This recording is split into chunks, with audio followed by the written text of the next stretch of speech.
Hi everyone, welcome to Finding Perimeter lesson for 3rd grade math. So at the end of this lesson, the students will be able to understand the definition of perimeter, solve real-world and mathematical problems involving perimeter of polygons. And during this lesson, you'll learn to understand the definition of perimeter, solve real-world mathematical problems involving perimeters of polygons. So what is perimeter?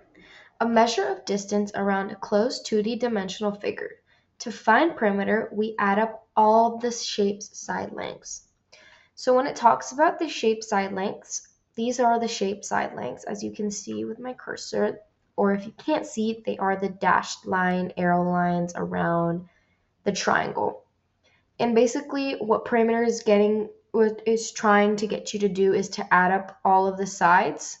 So like I mentioned before, these are all of our sides. We currently have 3 sides.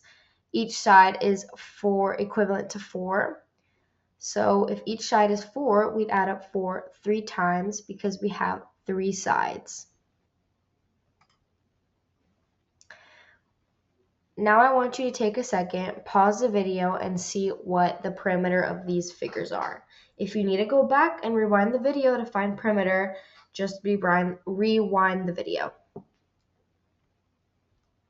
Did you get these answers? If you didn't, it's okay. Just go back to the beginning, practice, and I'm sure you'll get it. Counting unit squares. When a shape is presented on a grid without side lengths listed, we can count the unit squares on each side to determine the side length. So when it's given to us with squares on the background on a grid like this, and sometimes it's not going to give you the side lengths, which here it did, but sometimes it won't.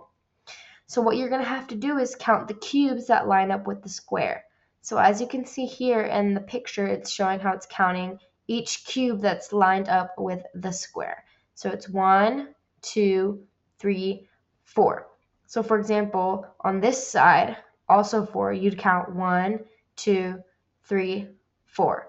So you'd have 4 total cubes, so the side length will be 4.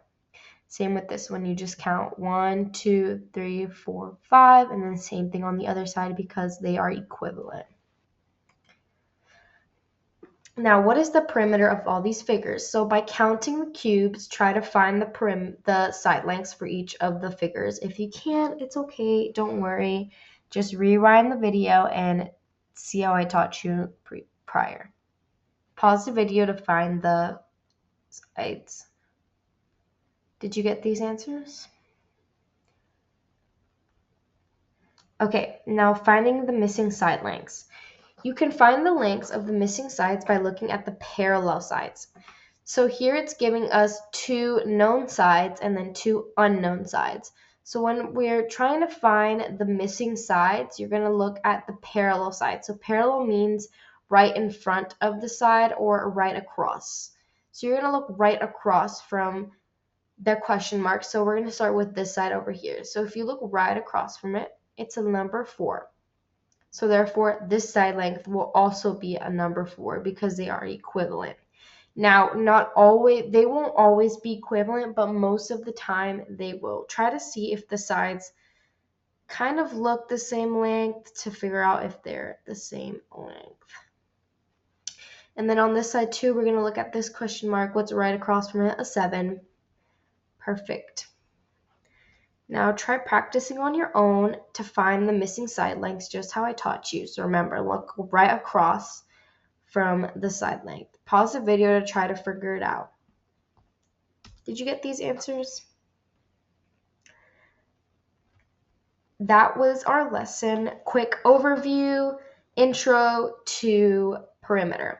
Thank you for watching.